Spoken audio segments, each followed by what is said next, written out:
next section is going to be on Materia Medica. Materia Medica is defined as the materials used in medicine. Most of the medicines I'll be talking about will probably be used internally, though a few of them will be external uses as well. Most of them will be plants, and then a few of them will be either plant products or just things that usually fall under the rubric of natural medicine.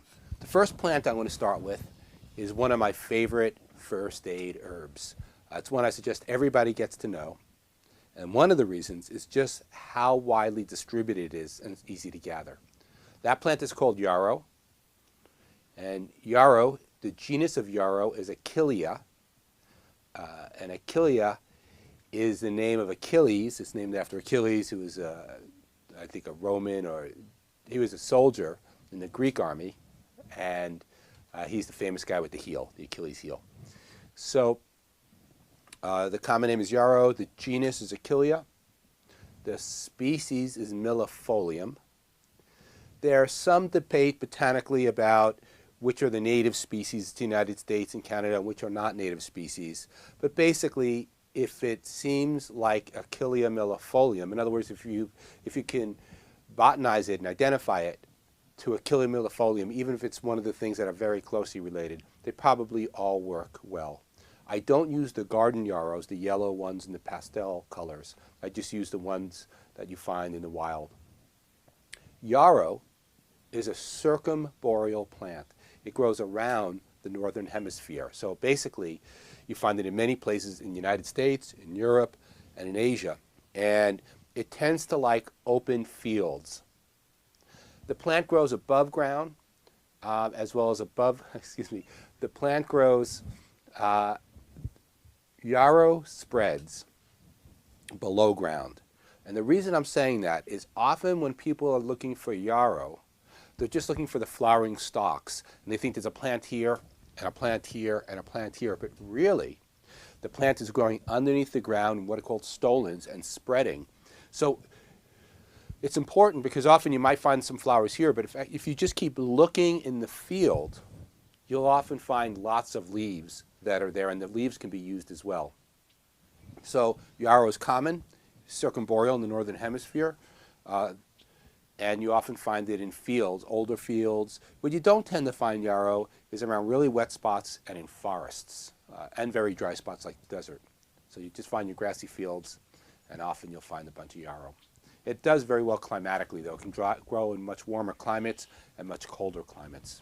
The parts used of yarrow are the flowers and the leaves and young stems. So basically, you're gathering it and the stem is still flexible. That has some medicinal attributes. The leaves have medicinal attributes, and the flower tops also have the medicinal attributes. You can actually just cut the whole flowering stem. So with the stem and the leaves and the flowers, and all that works pretty good. Yarrow easily lends its properties to a wide variety of menstruums, a wide variety of fluids you can put it in. So with yarrow, you can make teas. It's water soluble. You could put in oils and make infused oils. It's oil soluble. There are essential oils of yarrow, but I'm not going to cover that here. You can make liniments of yarrow. A liniment is a plant in isopropyl alcohols, like rubbing alcohol. You can make salves with yarrow. You could also just make what's called a spit poultice. And a spit poultice is when you take the plant and chew it, and you spit it on your open wound or whatever you're putting it on. So yarrow has a lot of versatility. It's one of the real attributes. So we have two attributes to this plant. And when I think of first aid plants, it covers two big bases, right? So first big base is it's just common. I don't have to carry yarrow with me very often because I can find the yarrow growing. And the second part is I could just use it in lots of different forms, including the most important form to me in first aid, which is that it's soluble in water, and I can make tea with it if I find it, as opposed to making tinctures with it or even oils. So that's some of the basis of yarrow. It's a reasonably safe herb. So it's non-toxic, or I don't know how much somebody would need to take to have actually a toxic reaction. I do want to clarify, though, the word toxic and allergic are very different words.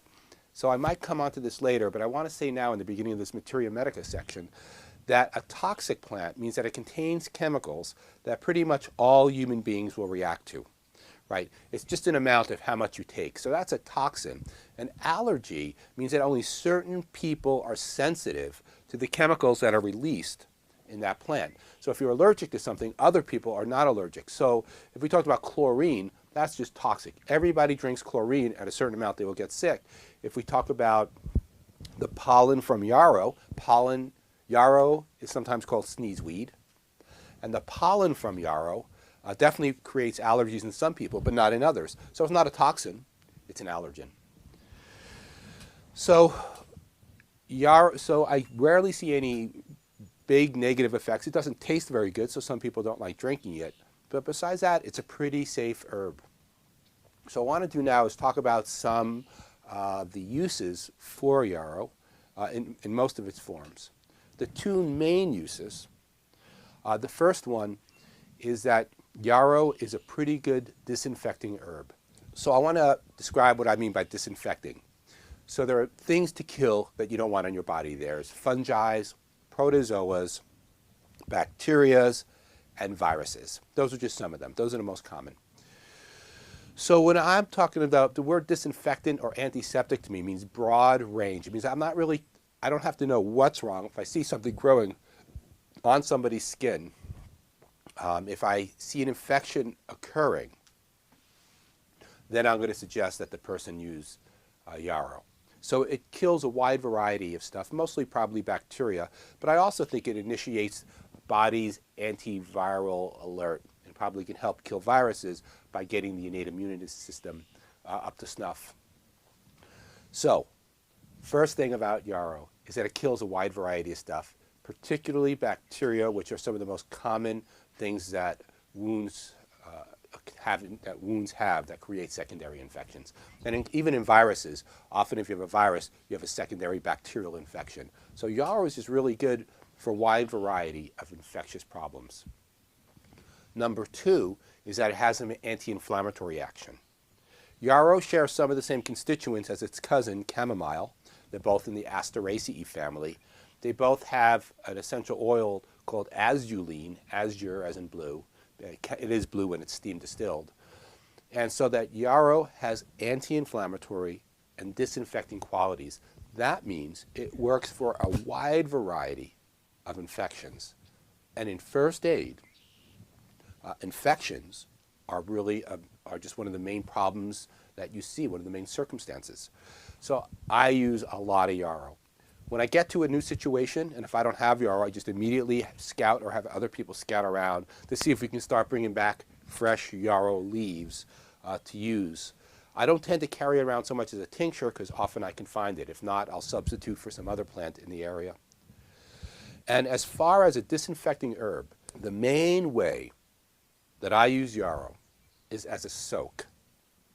So a soak or a wash is that I make a tea with the yarrow. So I gather yarrow, and I'll get some hot water, and I'll put the yarrow in the hot water, mostly leaves and flower tops. If there's some stems, it's not a problem. If you want to make it stronger, if you cover it, it'll be stronger. So if you have the apparatus to boil water, let's say, and put the yarrow in, take it off the water and put a tight lid on it, like a jar or something that simple, that works even better because part of yarrow's medicinal abilities are in its aromatics. Once again, just like its cousin chamomile. So it's, but often I just make it quick and messy, honestly, and I get like a coffee can, and I boil water in the coffee can, I throw a bunch of yarrow in, and that's my soak. Or I might take that, a clean coffee can, by the way, and then I pour that into one of those 2.5-gallon basins that I often have in first aid, so people can soak infected wounds. So we have disinfectant and anti-inflammatory, particularly useful for infections, cuts, scrapes, and wounds. And the specific place where I have seen yarrow work phenomenally well has been in animal bites. So later on, I'm going to talk more about animal bites. But right now, they're not that uncommon. Usually it's dog bites. Occasionally it's human bites. Sometimes it's cat bites, or actually scratches, so mammal scratches. Cat scratches, dog scratches. Dog scratches leave a lot of big tears in them too because of the way their claws are set up. So anytime anybody is attacked by a fellow mammal, dogs, cats, skunks, rabbits, raccoons, humans, and there's transference of fluids, or if there's any big scratches, one of the things that's really important to do is disinfect them. You don't even consider not disinfecting them. Somebody gets bit by a dog, disinfectant. Somebody gets a deep scratch by a cat, disinfected. Somebody gets bit by a cat, scratched by a dog, etc. Because these animals carry bacteria in their gums and often in their paws. And so the first thing that I recommend doing when anybody has that, later on we'll cover this in more detail, is soak it in yarrow. So yarrow is just a primary wash. So you basically make a really strong tea. How much doesn't matter. Really strong. That tea should stink of yarrow.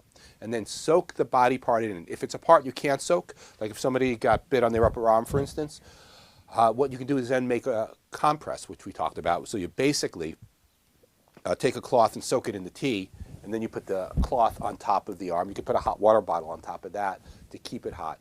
So that's one of my favorite uses of yarrow, and I use it a lot that way. Once again, it seems safe.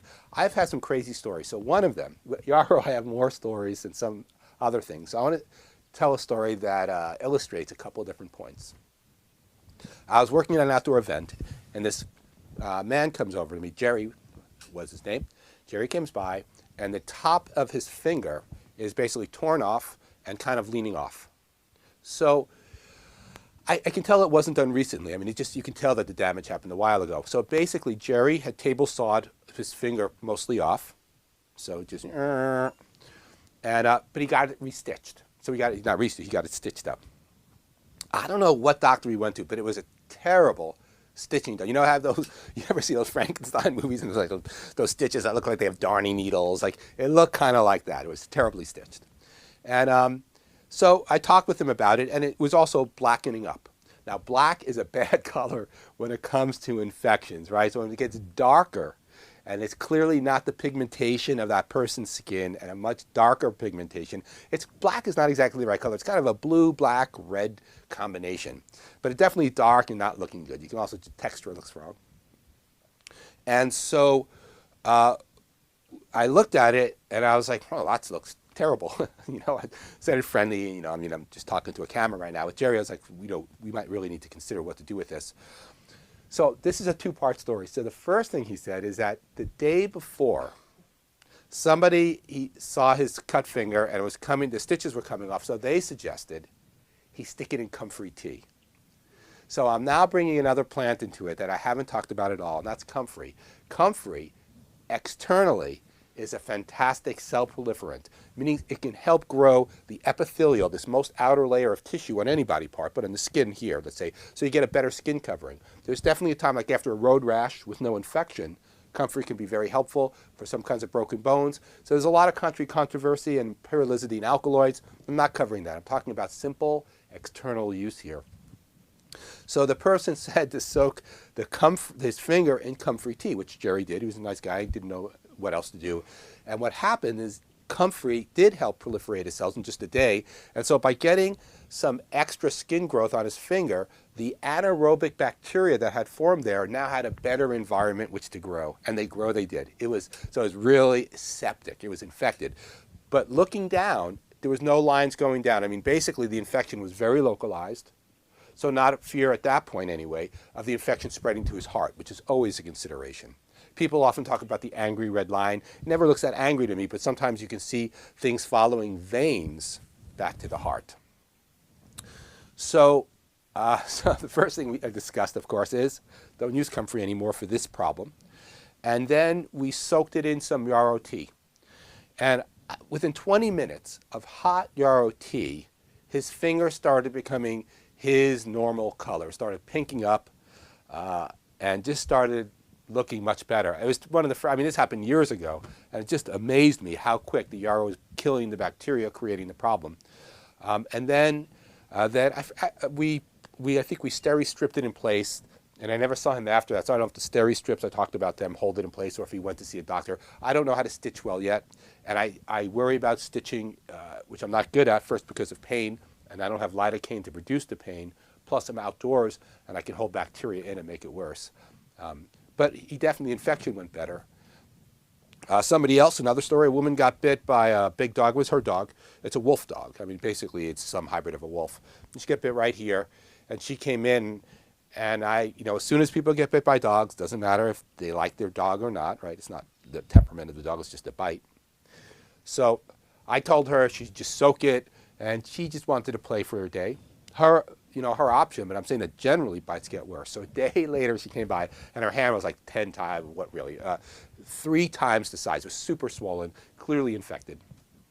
Same thing, had her soak her hand in hot, so as hot as possible. When you're soaking body parts that are infected, you want heat, because heat opens the pores up. It brings new blood into the area, it gets pores open, it gets blood vessels open, so it's really helpful. Plus, with the pores more open, the herb can get deeper within the wound. And within like a day and a half, it took a little longer with hers. I'm smiling because I'm remembering it, and she got much better. That was really helpful. So those are 2 major things that you can do with yarrow as far as infections, is soaking it. With both people, and in this situation, I'll talk about this plant later, but I pretty much always give echinacea alongside with any infection. So echinacea tincture internally, because I'm always trying to stimulate their innate immunity. And echinacea stimulates innate immunity. That's the first part of your immune system to attack like a quick bacterial infection. Later on, your adaptive immunity comes into play. So while I'm giving yarrow, I'm also giving them a bunch of echinacea, and honestly other herbs is too, but it was the soaking in the yarrow is the most helpful. So a few more things about yarrow. You can also, if you need to, make a spit poultice if you get an infection. So if you cut your finger, you have a pocket knife, and you're trimming something, you cut your finger, and you're worried about infections because often knives have bacteria on them, I would suggest if you can get some yarrow, chew it up and spit it on there. Now, that's called a spit poultice. So chew the plant, spit it on. The plant itself could potentially carry bacteria, but at that point, at least it's a temporary stopgap to maybe kill some infection that might occur right away. So those are some of the major uses that I have for yarrow. People talk about yarrow as a good hemostat. A hemostat is another word for styptic. Later on when I cover categories, I'm going to talk a little bit about it, but I haven't seen yarrow stop bleeding much better than things like just pressure or other herbs that just coagulate blood. So it might be an excellent styptic. It certainly shows so in the literature, but I haven't had as much styptic stopping bleeding experience with yarrow. It's very bitter. Some people don't love the flavor. It's probably a good idea to have people drink some yarrow if they're going to soak it, just to make sure that you invigorate their immune system. You might want to have them drink some yarrow TT. So before they soak the body part, to drink some yarrow. And just as a side note, because yarrow is anti-inflammatory and good for bacterial infections, I suggest that just if you get a cold or a flu, the symptoms of a cold and a flu, just that miserableness, that lethargy and the tiredness and maybe lack of appetite, those are chemical responses that your body produces. So the virus or bacteria, usually viruses, creating these respiratory viruses, they're living in you, and your body's response to them, these adaptive and innate immune responses, create all the symptoms. As I said, feeling kind of miserable and tired are 2 main ones, and inflamed. So if you can take an anti-inflammatory like yarrow or willow, sometimes it reduces those symptoms, and people feel much better afterwards. The symptoms are better. So even if the yarrow is not killing the virus, the yarrow is reducing the overall symptomology. So I think that's it for yarrow, and on to the next herb.